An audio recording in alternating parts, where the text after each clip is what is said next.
सांगितल्याप्रमाणे 300 लोकांचे अर्ज तिथं पडलेले आहेत.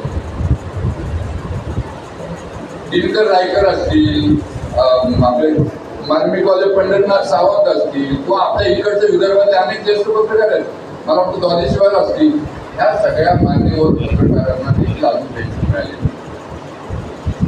सरकारने काय केलंय ही माहिती तुम्हाला पाहिजे म्हणून मी तुम्हाला मुद्दाम सांगतो. सरकारने एक कॉर्पस फंड तयार केलेला आणि त्या फंडामध्ये 50 कोटी रुपये ठेवलेले आहेत. म्हणजे सुरुवातीला 2 कोटीपासून सुरुवात झाली, ते वाढत वाढत वाढत आता 50 कोटीपर्यंत आलं. मागच्या बजेटमध्ये ते 50 कोटी केलेले आहेत. 50 कोटीचं जे व्याज येते त्या व्याजातून सरकार ह्या वेगवेगळ्या योजना चालवतं. म्हणजे शंकरराव चव्हाण पत्रकार कल्याण निधी असेल किंवा पत्रकार पेन्शन असेल, त्याचं व्याज आहे ते तुटपुंज व्याज आहे. 50 कोटीचं व्याज काही फार येत नाही आणि मग अधिक पत्रकारांना सरकार पेन्शन देऊ शकत नाही. त्यामुळे तुमचे अर्ज उद्या मी अर्ज जरी केला तरी मला खात्री केली माझा अर्ज देखील नाकारते काही कारण सांगतो पैसे नाही सरकार. त्यामुळे आम्ही सरकारकडे एक मागणी केलेली आहे की हे कॉर्पोरेट फंड वगैरे बंद करा. त्याऐवजी तुम्ही पत्रकार पेन्शन योजनेसाठी बजेटमध्ये विशेष तरतूद जर केली तर मग पैशाची अडचण कधी भासणार नाही. हा 126 आहे, उद्या 226 होतील, 300 पत्रकार होतील, पैशाची अडचणच भासणार नाही. परंतु त्यासाठी देखील आपल्याला पाठपुरावा करावा लागणार आहे आणि त्यासाठी देखील आपल्याला पुढच्या काळामध्ये रस्ते घ्यायची तयारी ठेवावं लागणार. मग जे शिवराजने सांगितलं पत्रकार संरक्षण कायदा सरकारने फसवणूक केली.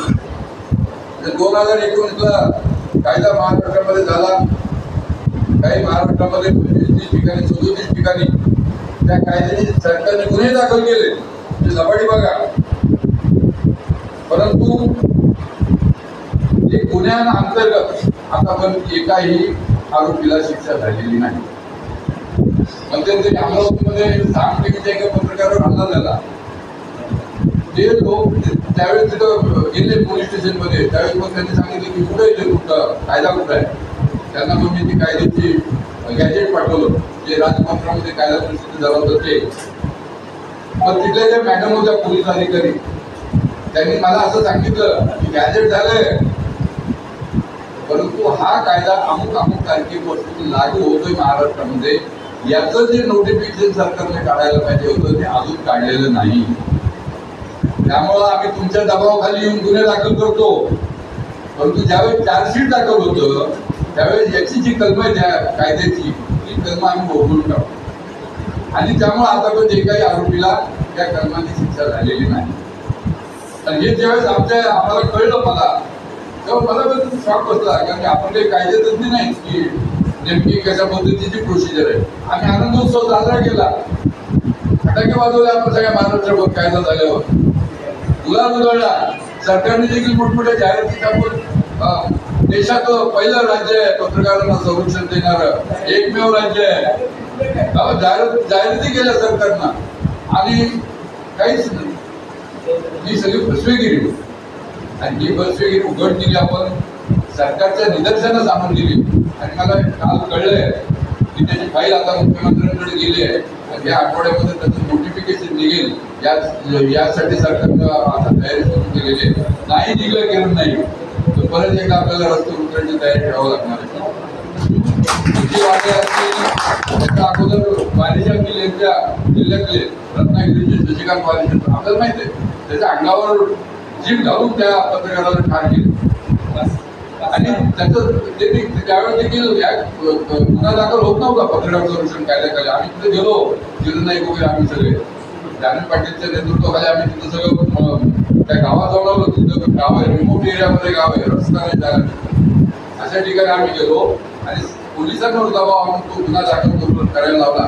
परंतु कायदाच अस्तित्वात नसल्यामुळं तो चार्जशीटमधून तो गुन्हा वगळला गेला आणि त्या कलमाखाली आरोपीला शिक्षा झाल्याचे खूप पकडलं गेलं.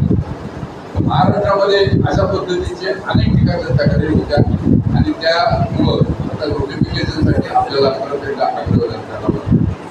परंतु नाही मी सातत्यानं असं दिलं नाही, परंतु ही चळवळ पुढे गेली पाहिजे. 85 वर्षाची ही संस्था आहे. आणखी 15 वर्षांनी आपण शतक महोत्सवी मोठा सोहळा साजरा करतो. मला माहित नाही आम्ही अजून नसतो, परंतु महाराष्ट्रातले एक 25 पत्रकार जे तरुण आहेत, 40-30च्या आतले जे पत्रकार आहेत, अशा पत्रकारांची निवड करून त्यांच्या हातामध्ये मराठी पत्रकार परिषदेचे सूत्र देण्याची योजना आम्ही आखलेली आहे. आणि त्यासाठी प्रत्येक जिल्ह्यातून असे जे उमद्या मानाचे असतील किंवा जे काम करणारे असेल, ज्यांना थोडी सामाजिक बांधिलकी असेल आणि त्यांची इच्छा असेल आपण पुढे जाऊन काही केलं पाहिजे, असा एक 25 तरुण पत्रकारांचा ग्रुप तयार करून त्याच्या हातामध्ये ही मराठी पत्रकार परिषदेचे सूत्र देण्याची एक कल्पना आम्ही आखलेली आहे. आणि त्यासाठी जानवी पाटील असतील किंवा आणखी करून जे काही मंडळी असेल त्यांना आम्ही बरोबर घेऊन त्यांना वेगवेगळ्या व्यासपीठावर घेऊन आम्ही जातो आहोत.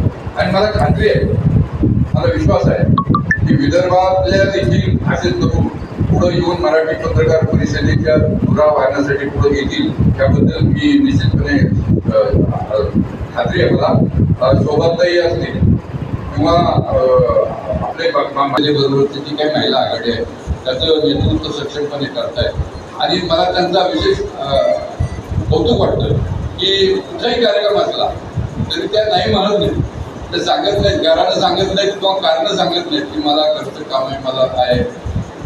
तर परवा माऊला देखील त्यांनी आणि मला सांगितलं होतं की नाही मला जमणार नाही. मी त्यांना सांगितलं तुम्ही आल्याशिवाय कार्यक्रमाला खऱ्या अर्थाने शोभा नाही, तुम्ही या.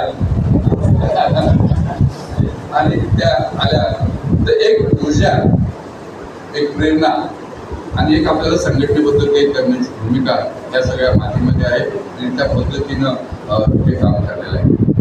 परंतु अनेक तालुक्यांमध्ये मगाशी किरण नाईकनी सांगितल्याप्रमाणे की थोडं शैथिल्य काही जिल्ह्यामध्ये काही तालुक्यामध्ये आलेलं आहे, हे आपल्याला कसं दूर करता येईल आणि त्या दृष्टीने देखील आम्ही विचार करतो. आणि त्यासाठीच आज सगळ्यांशी आपल्याला भेटता आलं पाहिजे, सगळ्यांशी संवाद साधता आला पाहिजे. या भूमिकेतूनच आज आपण इथे सगळ्या जवळच्या सगळ्या 4-5 जिल्ह्यांना एकत्र बोललेलं आहे. महाराष्ट्रामध्ये मराठी पत्रपरिषद सांगल्यापासून बांधल्यापर्यंत आपल्याला मागचे पाठ आहे, परंतु खऱ्या अर्थाने महाराष्ट्रामध्ये एकही असा तालुका नाही की जिथं मराठी पत्रकार परिषदेचं अस्तित्व नाही.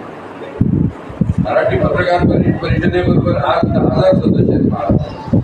देशातली अशी एकमेव संघटना आहे की ज्याचं एवढं नेटवर्क स्ट्रॉंग आहे.